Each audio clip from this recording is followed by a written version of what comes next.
Well, good afternoon, Kelly. How are you doing? Hey Linda, I'm doing great. It's so great to be here with you today. Well, it's so good to see you. This is Linda Brown with the Asheboro Randolph Chamber, and I am delighted to have with me today our board chairman and my boss, Kelly Heath, with RCC. And I'm just excited to have you on for one of our boss sessions since you are my boss. And we're going to do things a little different. We're going to kind of interview each other today. Yes, yes.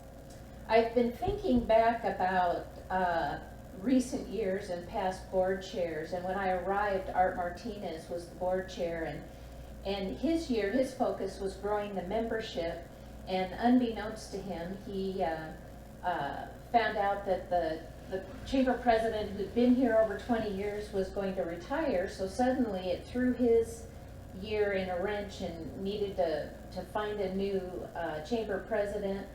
And then we had Jerry Moore, whose goal was to simply, build on that foundation and update the chamber logo, and instead sold the chamber building, bought a building.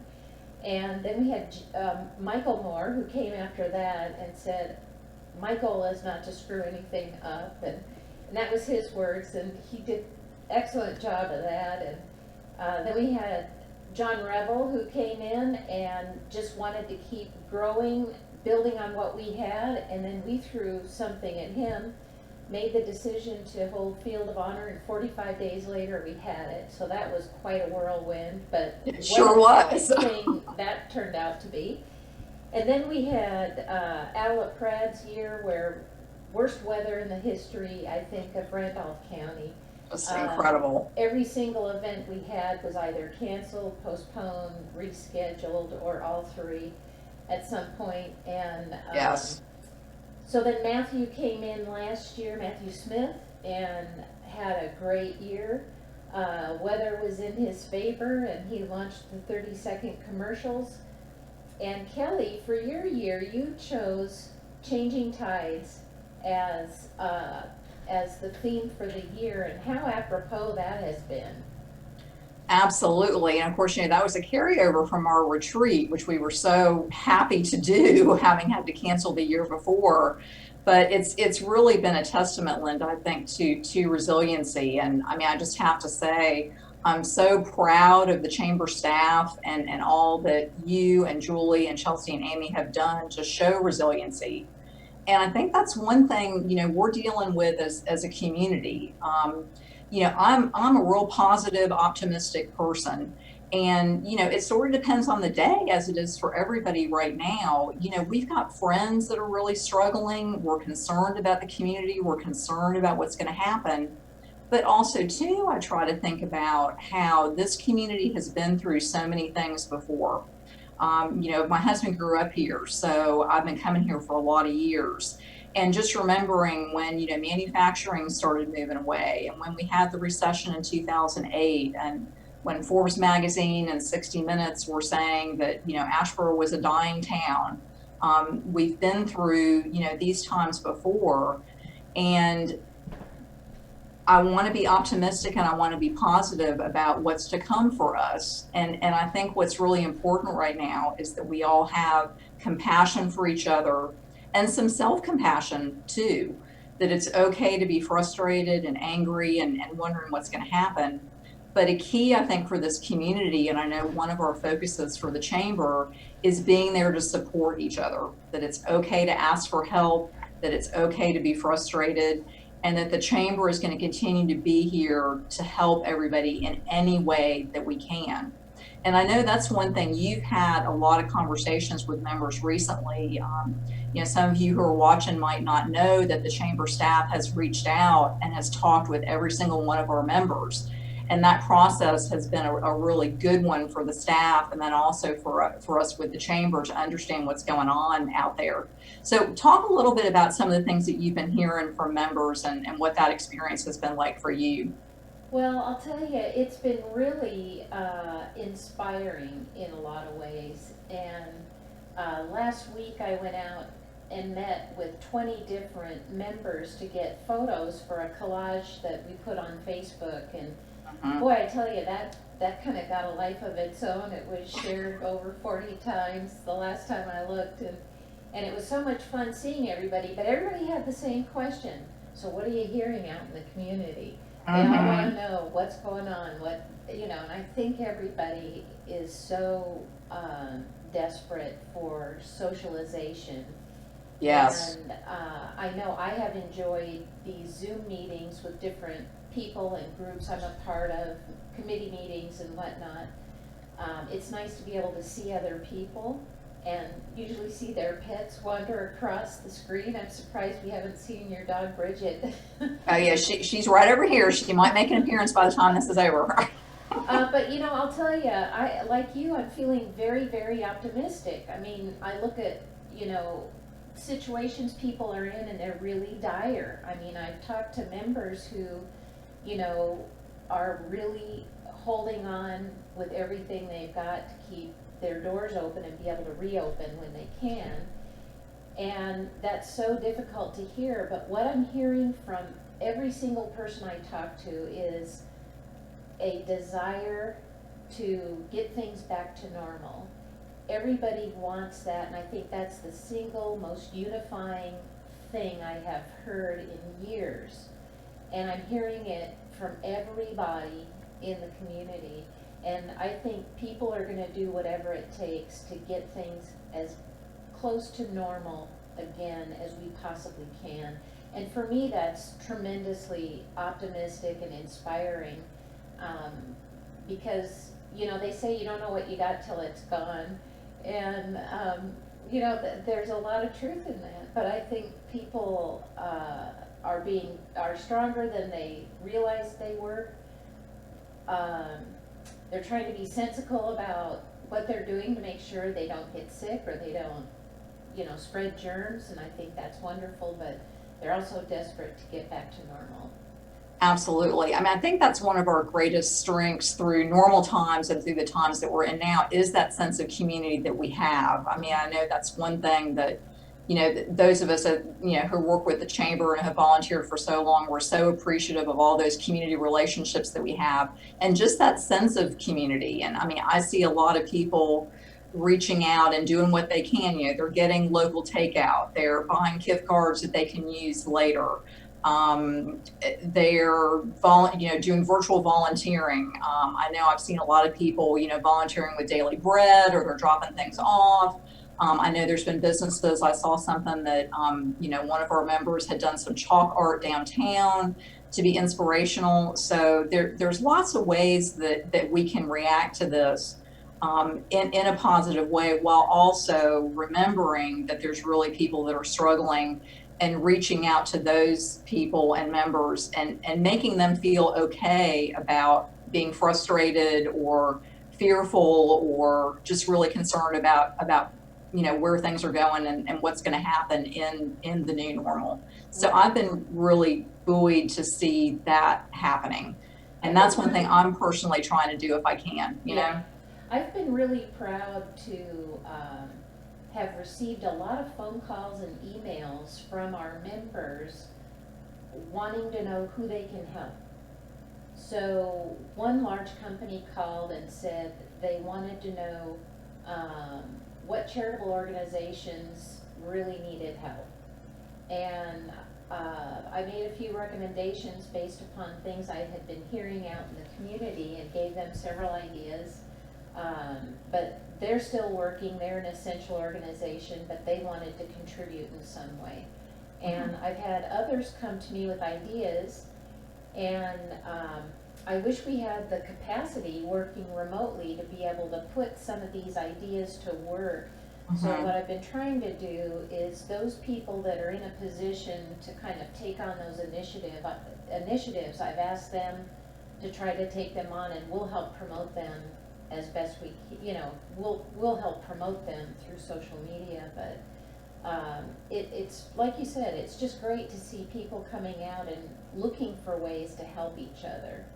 Absolutely. And there's going to be some opportunities that will come out of this. I mean, I'm sure you've been reading, that there's going to be a movement of people out of larger cities, and places like Randolph County could really benefit from that. So we want to be ready for that as best that we can.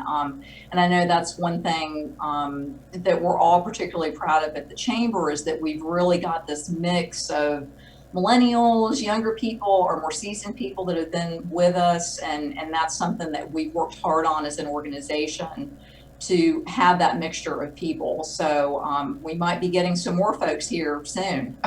Well, it's interesting you bring up the millennials, because that's part of the focus for this year with the changing tides. We see so many more of them taking over as older ones are retiring in the community. And Yes. Jonathan Phil, who's part of that younger generation, and with Venture Asheboro, he got a hold of me, and we're starting a book club at the chamber. He's leading it, and it's No Shame, No Read Business Book Club. And I love that. it's going to be on Zoom, and so we're getting the date and time worked out. I think the next one's going to be next week, so we'll be announcing it here probably tomorrow, what the book is, and he and I are going to co-host that first one and see how that goes. But that's pretty typical. People are afraid to join things because if they don't have the time to read it or whatever, but there's no shame. If you don't read it, that's okay. We can Right. still talk about it, and you'll get the gist of it, and can go back and read it if you want. So Right. That sounds like a lot of fun. Well, I know one thing that you've been spending a lot of time on, Linda, is the communication piece, and just getting information out to members about what's going on and what services they can tap into. Is there anything specifically that you want to highlight with that? Uh, you know, I met with somebody yesterday who was a newer member of the chamber, and asking about some of our activities and events. Because they were asking about our revenue and how we get our revenue. And I was explaining dues versus non-dues revenue. And I said, there's a book that says the best ways to get non-dues revenue, and we're already doing all of those things. And he said, well, what kind of event? Do you guys put on events? What kind of events do you put on? And so I start rattling all this stuff off, and he was just blown away. He had no idea. And I said, we spend so much time doing what we do, we don't really get to promote what we do. Right. or the impact or effect it has. But it's just wonderful to see all the networking that goes on, and the relationships that get formed. And we've had a number of people call and say, who does this in the community? We've never needed this before, but now we do. Or where can I get this? I've never really needed this before, and we've been able to make those connections with people. And that's just been wonderful, and it's very satisfying to be able to make those kinds of connections happen. That's great. I think that's one of the greatest features that the chamber offers to members, is just that connection piece. So that's fantastic. And I know also too that we're offering a monthly payment plan for members who might need to, stretch out their payments a little bit. So I'm really happy about that. Right. We're not dropping any members for non-payment during this time. We know what a struggle it is for everybody, and we have thrown out an opportunity for people to let us know what specials they have going on or promotions they have going on. And we've got an email coming out tomorrow that will have all of that. We'll have it on our website as well. We'll promote it in social media. But we'll be doing that again. We'll probably do that once a week and send that kind of thing out to help our members. There's no cost for that. And there's a lot of things we do. This new member I was talking to belongs to other chambers in the triad, and he said, you don't charge for that? You don't charge for this? You don't charge for that? And do you know how much other chambers charge for that? And I was kind of pleased. What he was telling me is, you've got opportunities to make more revenue there. But then on the other hand, I think it shows me how much value we're giving our members with Mm-hmm. these opportunities. So that makes me real proud to be able to say Absolutely. Me that. too. Me too. Well, when, I chose the Changing Tides theme, the carryover from, and I think you came up with that originally for the retreat. So I thank you for that. Um, when I chose that for the coming year, I mean, goodness knows, none of us could have seen, what was coming. But I really have a firm belief that we're going to weather this and we're going to get through it. But I do really want to encourage people to reach out for support, support each other, have compassion, have self-compassion for whatever you're feeling. And I sure do miss seeing everybody at events, but it's nice to see everybody virtually and look forward to doing that. Later on, we're going to be back together. So I really look forward to that, and just really do want to thank the chamber staff for everything that you've done, and just our executive committee and board also. Well, they've all been such a great support, and all of us working at the chamber appreciate you, Kelly, and the rest of the board, the executive committee, and especially our members at this time. We've so appreciated hearing all the stories and all the things you've been doing, and it just makes me feel so grateful to be part of a community like this. And we spent 10 years living away from here, wanting to get back, and this just kind of reinforces to me why we wanted to move back here and make this our permanent home. So I'm excited for the rest of the year. I really am. There's no crystal ball on this. There's no roadmap. There's no book you can go to. No one else has done this before.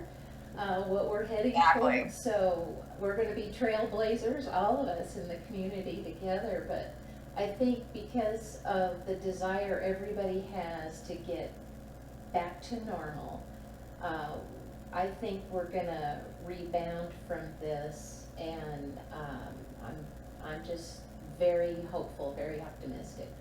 Yes, I agree. And just on behalf of the board and the executive committee, I just want to thank all of our members for your support.